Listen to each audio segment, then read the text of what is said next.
안녕하세요, 단골 여러분. 신현선의 책슈퍼입니다. 반갑습니다.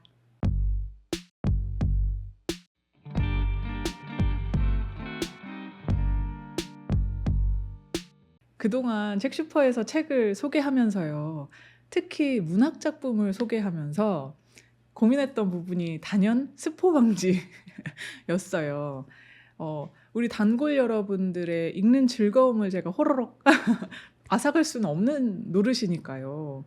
그리고 책슈퍼의 영업 방침은 기본적으로 소개하는 이 책을 직접 읽어보고 싶게 만들기이기 때문에 그동안 요리조리 스포를 피해서 책 소개를 해왔는데요.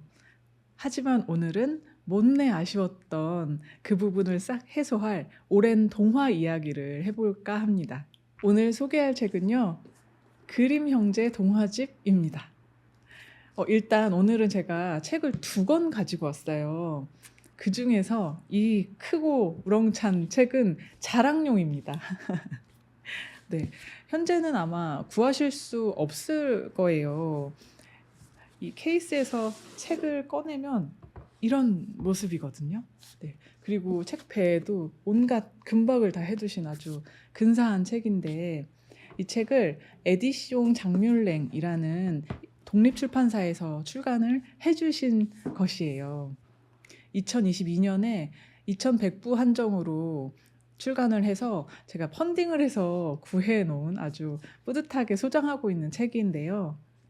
이 책을 소개하자면 무려 1925년에 출간된 카인 일센의 헨젤과 그레텔 그리고 그림 형제의 이야기들을 복각한 작품입니다. 제가 잠깐 소개하자면 이 카인 일센이라는 사람은 덴마크의 사파가입니다. 1886년생으로 그림 형제 동화집은 물론이고 안데르센 동화집 이런 작품들의 사파를 그린 사람이에요. 그 특유의 그림을 감상하는 즐거움이 이 책에 있는데, 이 표지 그림만 봐도 굉장히 멋지죠. 이색적이고요.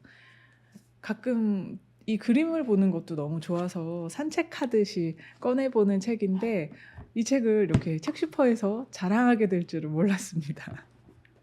그리고 오늘 본격적으로 소개할 책은 허밍버드 출판사에서 출간된 그림 형제 동화집이에요. 참고로 여기 표지에 이 그림도 카인 일센의 그림입니다. 함께 그림을 즐길 수 있다는 점도 기억을 해주시고요. 이 책 그림 형제 동화집에는 우리에게도 아주 친숙한 이야기들이 많이 있어요. 그러니까 앞서서 말씀드렸듯이 헨젤과 그레텔, 그리고 빨간 모자도 있고요. 백설공주도 있어요. 그리고 신데렐라와 아주 흡사한 거의 같은 얘기라고 볼 만한 아셴 부텔이라는 이야기도 수록이 되어 있습니다. 아시는 분들도 많으시겠지만 이 이야기들은 그림 형제가 직접 창작한 것은 아니에요. 당시에 막 사냥꾼, 장사꾼, 아니면 뭐 시골 아낙네 여인들을 찾아다니면서 이야기를 수집한 것이죠. 그러니까 민담 수집을 한 건데요. 그렇게 열심히 수집한 이야기들을 구전으로 이어져 왔을 테니까요. 막 너무 에로틱한 그런 묘사는 빼고 널리 알릴 만한 이야기로 각색을 해서 완성을 한 것입니다. 그러니까 이것은 아주 다양하고 이질적인 그 독일 곳곳의 민족을 정치적으로 좀 통일하려고 하는 의도도 있었다고 해요. 그러니까 이야기에 그만큼 힘이 있으니까요. 그렇게 어린이와 가정을 위한 옛 이야기라는 제목으로 그림 형제 동화 이야기 초판이 1812년에 출간이 되었었다고 합니다. 그리고 오늘 소개하는 이 허밍버드판의 책은 무려 허수경 시인님의 번역입니다. 독일에서 거주하시던 허수경 시인님이 자신의 어떤 그림 형제 이야기와의 인연을 담은 그 옴기니의 말도 참 아름다워요. 그 글이 책의 앞부분에 수록이 되어 있는데요. 이 책은 정말 그 이야기만으로도 정말 읽어볼 만한 소장 가치가 흘러 넘치는 책이니까 꼭 구매해서 봐주시기를 바랍니다. 여기에 그래서 허수경 시인님이 직접 고르신 그림 형제 이야기 16편을 수록한 책이에요. 덕분에 시인님의 그 탁월한 번역 같은 것들도 좀 즐길 수 있는데, 뭐랄까 등장인물의 그 말투 같은 거 있잖아요.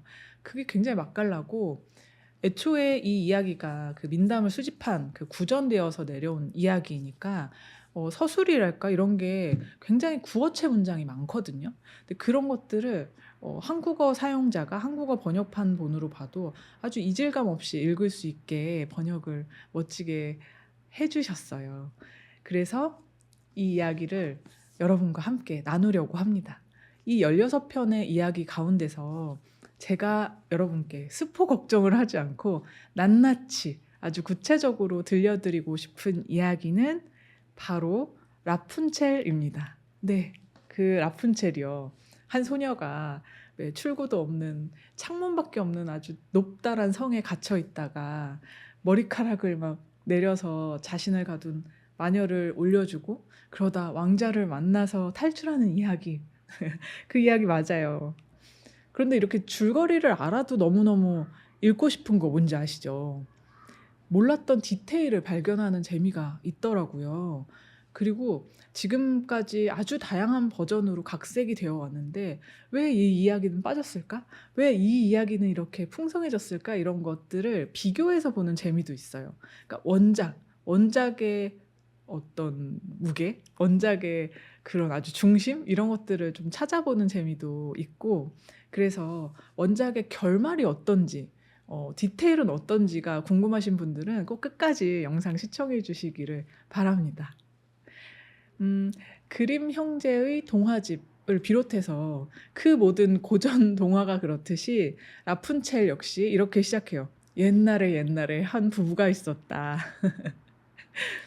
이 한 부부가 몹시 아이를 원했어요. 근데 아이가 잘 안 생기다가 마침내 신의 뜻을 받아서 임신을 하게 되는 거죠. 근데 이 부부의 집에 아주 작은 창이 하나 있는데 그 창 너머로 아주 멋진 정원이 보여요. 그 정원에는 온갖 꽃과 약초가 아주 너무나 아름답게 자라고 있었죠. 안타깝게도 그 정원의 주인이 누구냐면 이 온 세상 사람들이 다 무서워하는 마녀였어요. 그러니까 감히 넘볼 수 없는 그런 공간이었던 거죠. 어느 날 임신을 했잖아요, 아내가.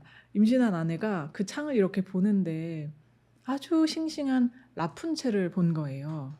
여기서 잠깐 상식. 라푼첼은 상추를 뜻합니다.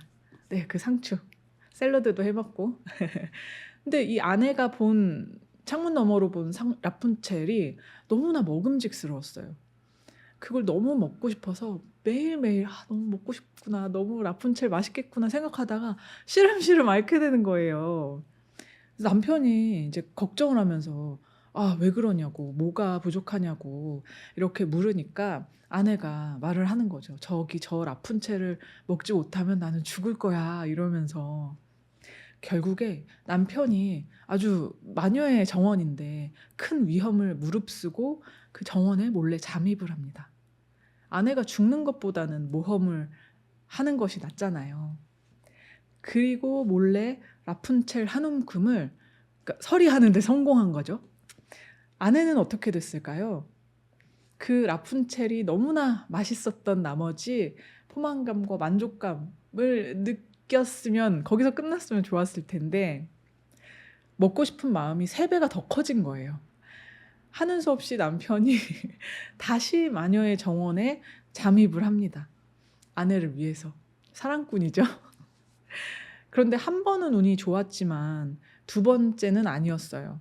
마녀에게 딱 들켜버리고 맙니다.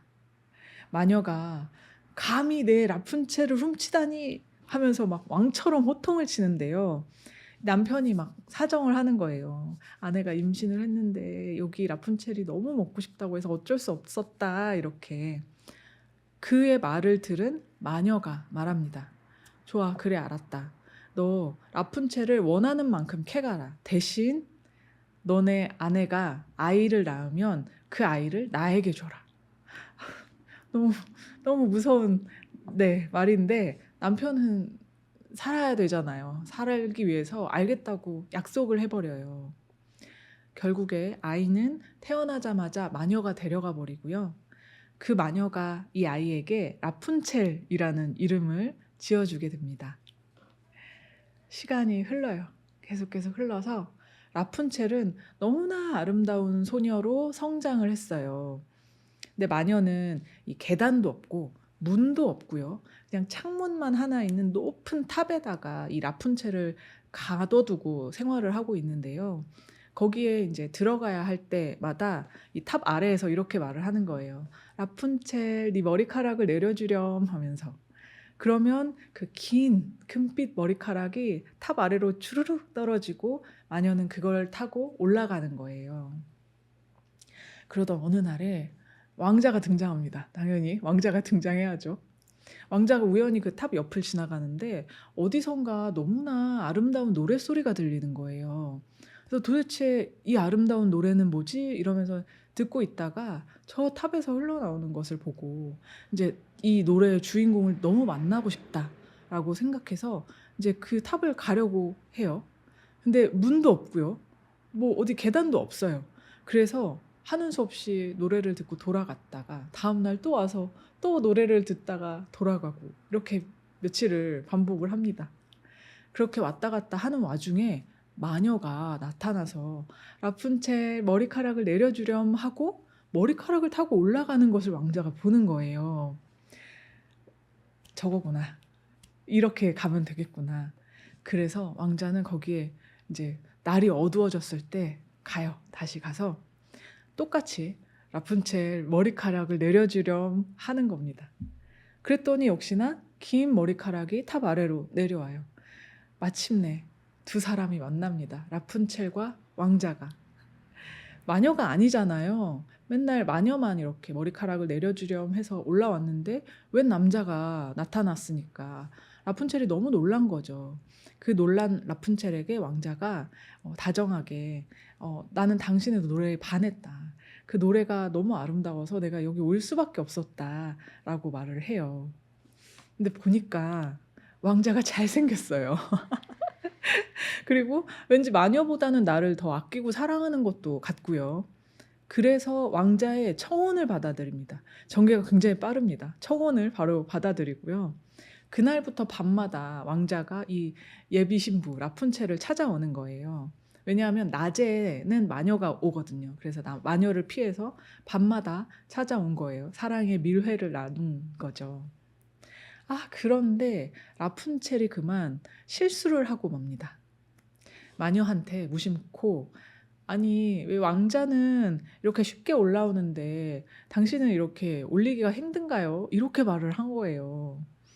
그 말을 들은 마녀의 꼭지가 돕니다. 꼭지가 돌았어요. 이 배은망덕한 거 나를 속이다니 하면서요.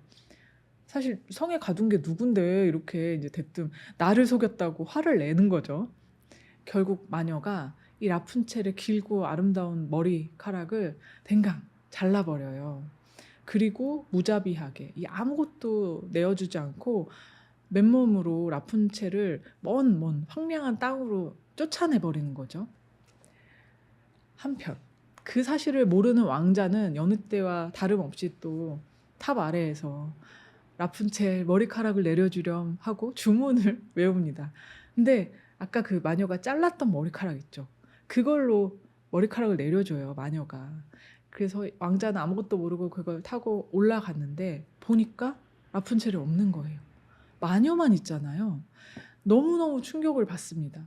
그 충격을 받은 왕자에게 마녀는 너는 다시는 라푼첼을 보지 못할 것이다. 너의 노래하는 아리따운 너의 신부는 지금 여기 없다. 막 이렇게 저주를 퍼부는 거예요.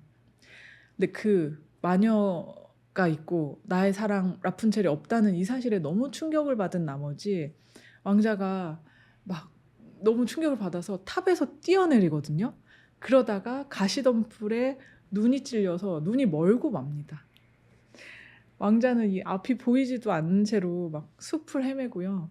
뭐 나무 뿌리나 캐먹으면서 계속 울어요. 나의 잃어버린 퓨처 와이프 어디 갔냐 이러면서 그렇게 몇 년의 시간을 보내는 거예요. 어떡해요. 네. 걱정하지 마세요. 라푼첼 이 이야기는 해피엔딩입니다. 마침내 몇 년이 흘러서 마침내 이 눈 멀고 슬퍼하는 이 왕자가 헤매고 헤매다가 드디어 라푼첼이 있는 그 황량한 땅에 도착을 해요. 도착을 해서 라푼첼의 목소리를 딱 알아보고 드디어 우리가 만났군요 이러면서 딱 끌어안고요. 눈물을 둘이 이제 얼마나 그리웠겠어요. 힘들었겠어요. 그래서 엉엉 우는데 라푼첼이 흘린 눈물이 왕자의 두 눈에 들어가요. 근데 웬일인지 그 순간 눈이 보이고 앞을 볼 수 있게 된 거예요. 근데 알고 보니까 라푼첼은 혼자서 쌍둥이 남매를 키우고 있었고요. 그래서 그렇게 두 사람은 왕자의 왕국으로 다시 돌아가서 오래오래 행복하게 살았답니다. 어떠세요? 새삼 왜 이야기의 원형적 요소를 굉장히 여러 군데 엿볼 수 있지 않으셨어요?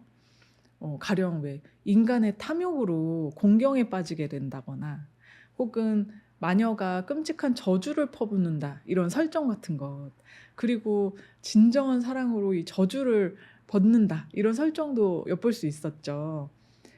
저는 이제 그 와중에 라푼첼이 쌍둥이 남매를 키우고 있었다는 것도 굉장히 나름대로 충격적인 부분이었는데 이런 부분은 이후의 각색에서는 잘 못 보기도 했어가지고 왜 탈락된 이야기인가 이런 생각도 잠깐 해보기도 했고요.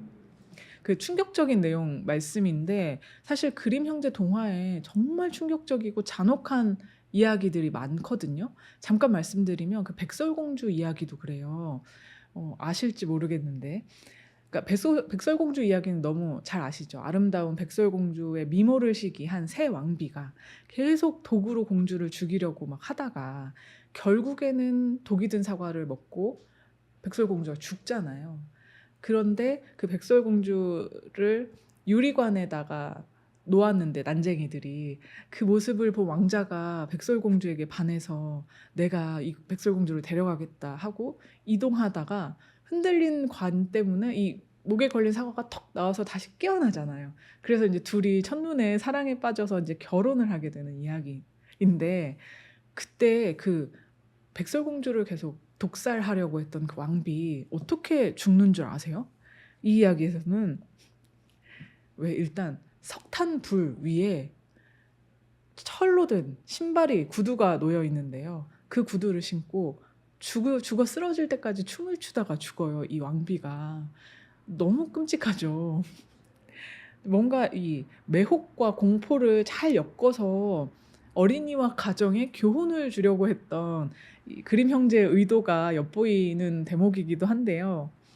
사실은 그런 바람에 21세기의 여성 독자로서는 아주 불편한, 그러니까 왜 이렇게 자꾸 여자들이 복수의 도구로 희생되냐 이런 장면들이 참 많이 있어요. 그런데 그 와중에도 굉장히 매력적인, 혹시 다시 써볼 수도 있을 것 같은 그런 여성 인물들을 굉장히 많이 볼 수 있거든요. 라푼첼만 해도 그렇죠. 어떤 왕자로부터 구원되는 존재이긴 하지만 지금은 굉장히 적극적인 어떤 캐릭터로 계속 거듭거듭 다시 쓰이고 있잖아요. 그래서 바라건대 그렇게 오래된 이야기들을 지금의 시선에서 다시 써보는 것도 어떨까 이런 생각도 해봐요. 왜 팬픽 다시 쓰는 것처럼 그것도 이 작품을 다방면으로 즐길 수 있는 아주 재미있는 한 방법이라고 생각합니다. 오늘 소개한 책은요, 그림 형제 동화집이었습니다. 이야기 재미있으셨기를 바라며 소개를 마칠게요. 저는 다음 주 목요일에 또 오겠습니다. 지금까지 신현선의 책슈퍼였습니다. 아끼는 책 팔아요.